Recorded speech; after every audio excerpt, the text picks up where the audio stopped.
Liyue es un lugar donde realmente puedes sentirte desconectado del mundo. Mi ciudad literalmente se resumía en una escuela, una tiendita, una gasolinera, una oficina de correos y un granero convertido en pista de patinaje sobre ruedas, con una población de alrededor de 900 habitantes. En esta historia llamaré a este lugar Puesto Avanzado 19. Tenía 17 años cuando ocurrió, en mi último año de preparatoria. Mi mejor amigo, Jerry, se mudó a Cedar Rapids tras el divorcio de sus padres. Su mamá tenía la custodia total hasta que él cumpliera 18, pero Jerry salía con una chica de Puesto Avanzado 19. Cada fin de semana manejaba una hora para ver a su papá, pasar tiempo con su novia y, si podía, tomarse una cerveza conmigo. Era nuestra rutina desde casi un año. Recuerdo bien ese fin de semana. La graduación se acercaba, pero el año escolar aún no terminaba. Jerry había regresado como de costumbre, excepto que su novia se había ido de vacaciones con su familia. Así que decidimos matar el tiempo de otra manera, manejando sin rumbo. Pensamos ir a la pista de patinaje, pero como era sábado por la noche y seguro estaba llena de adolescentes, lo dejamos pasar. Al final, solo manejamos sin rumbo y arrojamos botellas de cerveza vacías a las señales de tránsito. En ese tiempo, trabajaba medio tiempo en la tiendita de la esquina, reponiendo los estantes. Durante mis turnos entre semana, solía escuchar podcasts de crímenes o creepypastas. Una de ellas me había... La historia hablaba de un tipo que salió en busca de un misterioso edificio perdido en los caminos rurales de Nebraska, siguiendo el consejo de su profesor para finalmente descubrir algo horrible escondido dentro. Nebraska y Iowa se parecen mucho. Paisaje de praderas y campos de maíz interminables. Las descripciones del autor me recordaban a Puesto Avanzado 19. Mientras Jerry y yo deambulábamos, le propuse explorar un lugar abandonado sin contarle que la idea era de una creepypasta. Nunca habíamos explorado mucho fuera de nuestro pueblo. De niños pescábamos en los ríos y jugábamos a las escondidas en los campos de maíz, pero nunca nos atrevimos a entrar en propiedad ajena. Esa noche, aburridos, decidimos intentarlo. De niños decidimos al encontrar un camino de tierra entre dos campos de maíz. Al final, llevaba a lo que parecía un granero grande de 2 pisos. Sin señales de vida ni luces, solo la luna y los faros de la camioneta de Jerry. Le susurré que apagara los faros antes de meterse en el camino. Avanzamos despacio hasta el edificio. Por dentro estaba muy emocionado. Era igual que en la historia, aunque no sabíamos si el granero estaba abandonado. Un granjero armado pudo habernos disparado por entrar a su propiedad. Sin embargo, ni un ruido ni un alma. Jerry acomodó su camioneta hacia el camino, listo para huir si era necesario, y apagó el motor. Bajamos y nos dirigimos hacia el granero. Todo estaba sumido en la oscuridad, pero a la luz de la luna distinguí un viejo molino de viento oxidado, algunos bebederos volcados y un silo erguido junto al edificio. Parecía un antiguo rancho, pero ¿dónde estaban los animales? La única forma de saberlo era entrar. Las puertas laterales estaban cerradas con llave, así que fuimos a las grandes puertas frontales, que sorprendentemente se abrieron fácilmente. Adentro, una tenue luz nos golpeó de inmediato. Varias velas ardían, estaban colocadas por todas partes.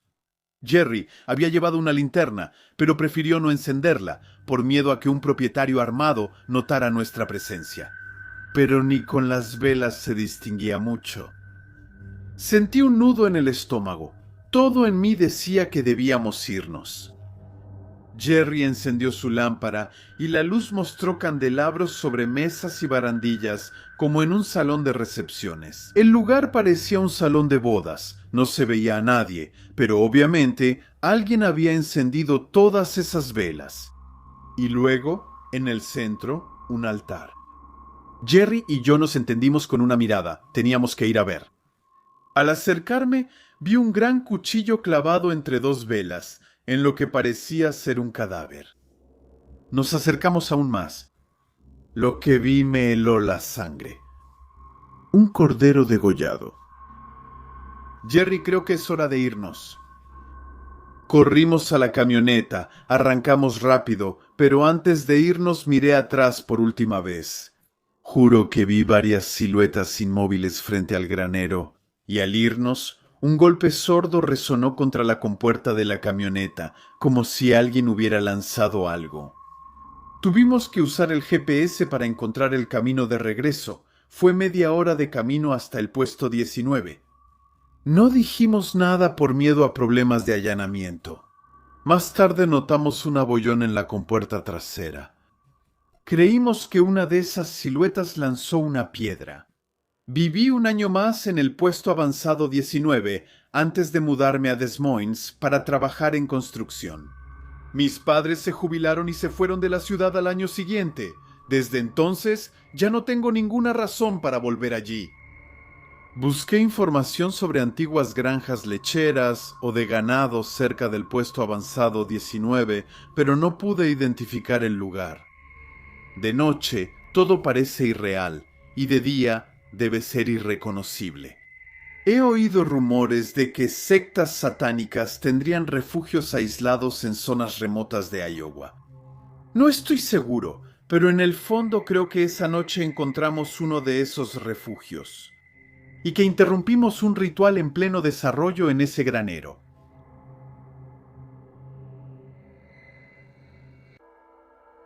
A principios de mis 20 años, trabajaba como lector de medidores en Iowa City. Un lector de medidores registra mensualmente el consumo de electricidad, gas o agua. Si los medidores están dentro y el cliente quiere factura exacta, un empleado debe entrar, estén o no los dueños. Si es necesario, nos deja una llave al firmar el contrato. Nunca me acostumbré a entrar a una casa cuando no hay gente. Aunque tocara fuerte la puerta, siempre sentía que era un intruso y no era bienvenido. El interior de una casa es el espacio más íntimo que existe. El exterior es solo la imagen que queremos mostrarle al mundo. Mientras más avanzas al interior, más descubres la verdadera naturaleza de sus habitantes. Y si quieres ver la verdad cruda, sin filtro, solo tienes que bajar al sótano. Y yo odio los sótanos. Vi paredes que parecían una pantalla de televisión llena de estática, hasta que me di cuenta de que eran cucarachas que se movían por todas partes. Sobre la pintura blanca vi telarañas tan gruesas que parecía que explotó una máquina de algodón de azúcar. Ratas, serpientes, excrementos, armas, niños descuidados, animales maltratados, ocupantes ilegales, montones inmensos de basura, objetos sexuales extraños, un laboratorio improvisado de metanfetaminas e incluso un ataúd. Para todo eso, uno puede imaginar explicaciones racionales, bueno, excepto quizá para el ataúd. Pero en un sótano hallé algo que desafiaba la lógica, y eso fue lo que me aterrorizó. Era en un edificio viejo dividido en departamentos. Por fuera se veía igual que todas las demás casas de la calle. Entré por la puerta trasera y llegué arriba de una escalera. Palpé la pared hasta encontrar un interruptor, pero cuando lo accioné no se encendió ninguna luz. Sin linterna, mis rondas eran de 5 a 6 horas caminando, así que iba ligero. Usaba la tenue luz de mi estuche portátil, que solo iluminaba un pie frente a mí. ¿La peor linterna del mundo? La apunté y bajé las escaleras a oscuras. Al llegar al fondo, avancé a tientas con pasos pequeños y los brazos extendidos. Llegué al fondo y mi luz mostró 2 puertas y 2 cuartos pequeños distintos.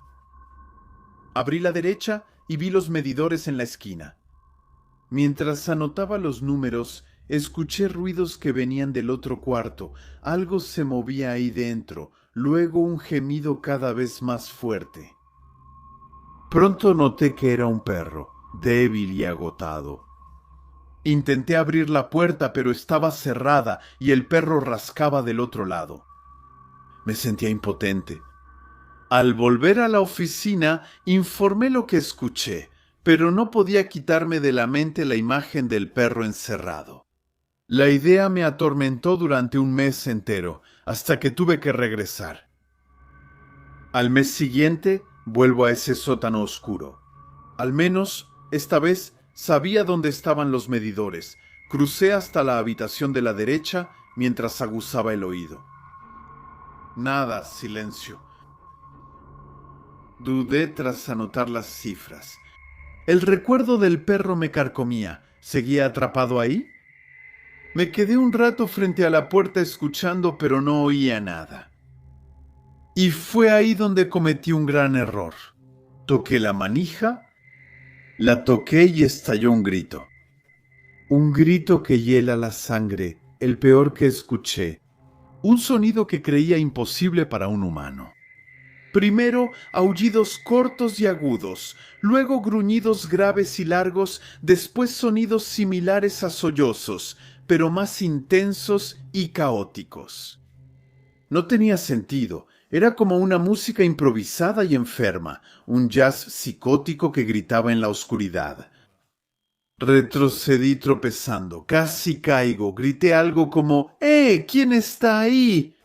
Pero no hubo respuesta. Solo esos gritos más violentos. ¿Está bien? ¿Necesita ayuda? Aún nada, solo esa cacofonía infernal. No cabía duda de que la persona me había escuchado, pero no quería ayuda, solo quería que me fuera. Entonces me escabullí en la oscuridad, subí las escaleras lo más rápido posible hasta arriba, me quedé quieto, escuchando. Los gritos no disminuían. Esperé, esperando que se detuviera, pero no. Cuando me fui, seguían gritando, igual de enloquecidos. Sentí alivio al salir, pero el miedo regresó. Tendría que volver el próximo mes.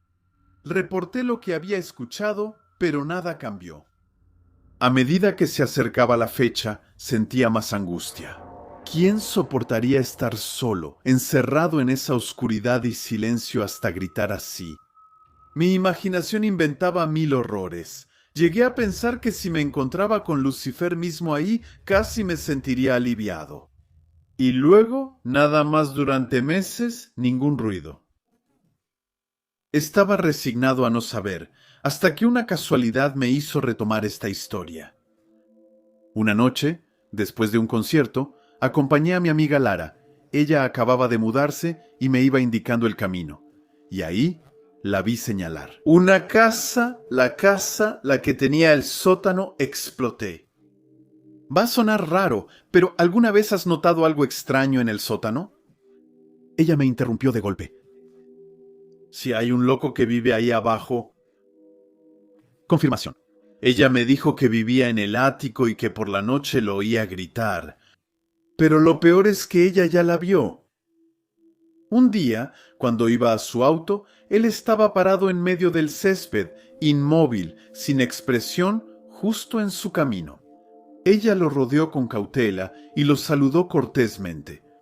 No respondió, solo sacó la lengua despacio y la metió rápido, quedando con esa expresión congelada. Ella se fue helada. 2 o 3 meses después, yo también la conocí. Entré por la puerta trasera como siempre, pero esta vez había una luz abajo. Vi a un perro, el mismo que había escuchado la primera vez, y detrás de él unos pies descalzos. Eso era todo lo que veía, pero supe que era él.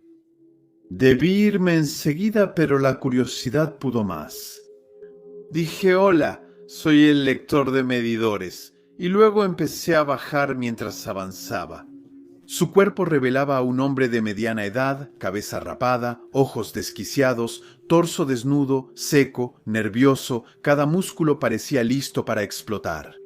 Le expliqué por qué estaba ahí y para mi gran sorpresa me habló de manera normal o casi. Su voz sonaba extraña, pero decía cosas banales. Por un momento dudé. ¿Era realmente él quien gritaba? Su comportamiento disipó mis dudas. Caminaba de un lado a otro, frotándose las manos y sacudiendo la cabeza. Mientras más hablaba, más se agitaba. Su rostro se crispaba y se le escapaban tics sonoros involuntarios. A veces soltaba un «ah» en medio de la frase, como si intentara contenerse, pero perdía. Me dirigí hacia la salida. Él me siguió. Sus gritos involuntarios se intensificaban. Sentía que el pánico me invadía. Llegué a la escalera y me despedí. Y ahí ya no pudo contenerse. Los aullidos estallaron, los mismos inolvidables, inhumanos. Salí del sótano, cerré la puerta y corrí afuera. Meses después, conté la historia a mis amigos, incluida Lara. Estaba emocionado de finalmente compartirlo, pero su rostro se oscureció. Me contó que 2 semanas antes vio las luces de la patrulla desde su ventana. 2 policías se habían llevado al hombre en su patrulla. Luego supo que él atacó a alguien con un cuchillo y desde entonces nadie lo vio de nuevo. No sé qué fue de él. Me gustaría creer que recibió la ayuda que necesitaba. Quizá eso solo sea más reconfortante que pensar en la alternativa, pues siempre hay motivos para temer. Hoy vivo en una ciudad grande, después de haber dejado un pueblo pequeño hace unos meses. Estudio una licenciatura en justicia penal en la universidad. Vivo con mi mamá y mi hijo de 2 años en un edificio viejo al que recién nos mudamos. Creía que el edificio era seguro, pero lo que me sucedió hace una semana cambió totalmente mi opinión. Trabajo de noche, entro a las 5:30 p.m. y salgo como a las 4 a.m. Fue unos días después de Halloween y mi mamá estaba cuidando a mi hijo en el departamento. A veces un compañero me lleva y esa noche justo él me dejó en mi casa. Como era una mujer joven sola de noche en una ciudad grande, él solía acompañarme hasta la puerta. Le doy las gracias, luego busco mi llave, porque la entrada del edificio se supone que debe estar cerrada después de las 10 de la noche. Normalmente, solo los residentes pueden entrar después de esa hora. Pero cuando giré la manija, la puerta se abrió sin siquiera necesitar la llave. Fue extraño. Me dije que eso no era normal, esas puertas nunca están abiertas. Entré y tomé el ascensor. Adentro, me incliné para guardar mi llave en mi bolso y ahí escuché que alguien subía conmigo. Levanté la cabeza y me asusté. Vi a un hombre disfrazado de payaso. Traje azul a rayas blancas, zapatos de payaso azules, peluca rizada azul, nariz roja y maquillaje azul y rojo que formaban una sonrisa.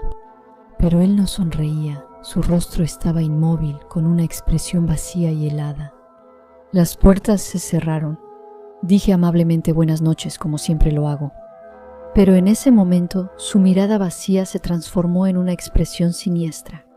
Mientras subía el elevador, me pregunté, ¿qué hace aquí a esta hora? ¿Hay fiesta o qué? Pero no se hace una de cumpleaños a las 5 de la mañana, menos para niños. Ese suele ser el único contexto donde vemos payasos.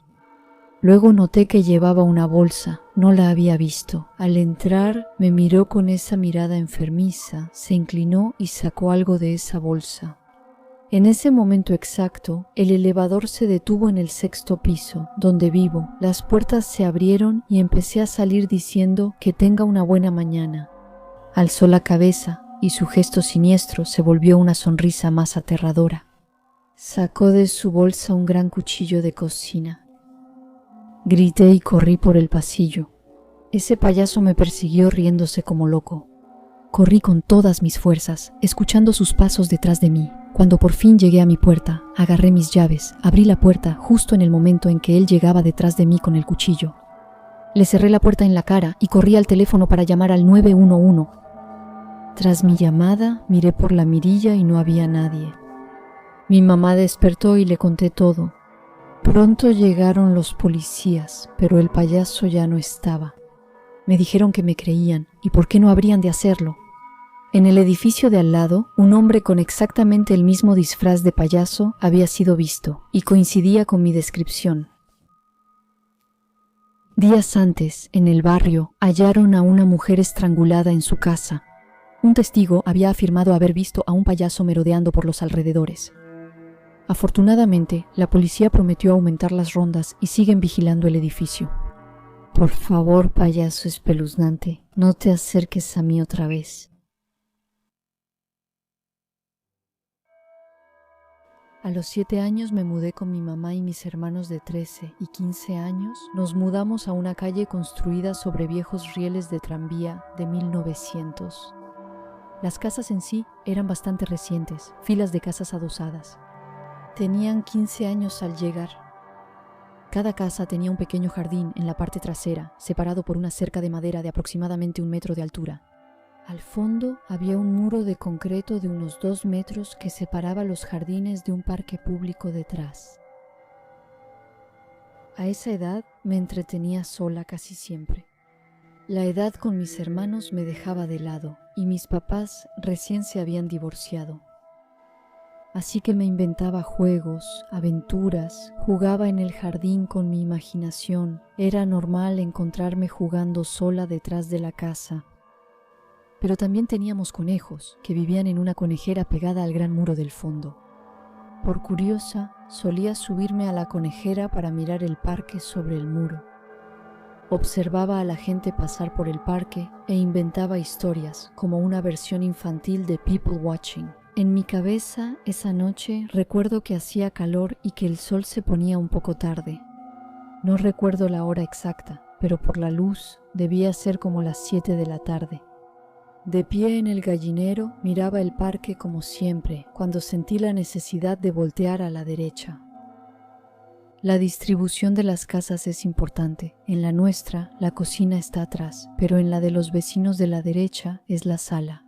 Al voltear a la derecha, veo la puerta de vidrio abierta, pero sin luces encendidas adentro. La habitación está tan oscura que no veo nada.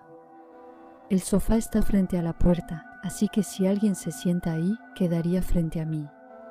Y fue ahí donde los vi. Puntos rojos alineados, destornillador profundo, yo artista, correas de cuero, dominante, sé, tuyo. Entrecerré los ojos para entender lo que veía. Te juro que lo que describiré nunca lo he olvidado. Los 2 puntos rojos se movieron, trazando un arco lento hacia arriba y a la derecha. Al levantarse, sus ojos siguieron el movimiento y la figura oscura tras ellos pareció acercarse suavemente a la puerta. No podía distinguir detalles, solo una silueta negra. Entré en pánico, bajé corriendo del gallinero y fui a la sala para avisar a mi mamá. Ella me dijo que probablemente no era nada, así que, pese a todo, salí de nuevo. Subí de nuevo al gallinero. Miré inmediatamente hacia la puerta de los vecinos y ahí la silueta estaba de pie en el umbral. Ella observa el jardín hacia mí, sus ojos rojos siguen ahí. Esta vez no me arriesgo, bajo, entro a la casa y ya no regreso en toda la noche. Olvidé esa historia por años, pero siempre temía la oscuridad y odio mirar por una ventana de noche, sobre todo si da a la parte trasera de la casa. Hace años algo me recordó esa noche. Cada vez que lo menciono, aún hoy me lagrimeo. ¿Por qué? Porque tuve miedo y todavía recuerdo cada detalle. Mis vecinos todavía viven ahí, pero nunca tuve el valor de preguntarles si ellos también vieron o vivieron algo o si tenían alguna explicación para lo que vi esa noche.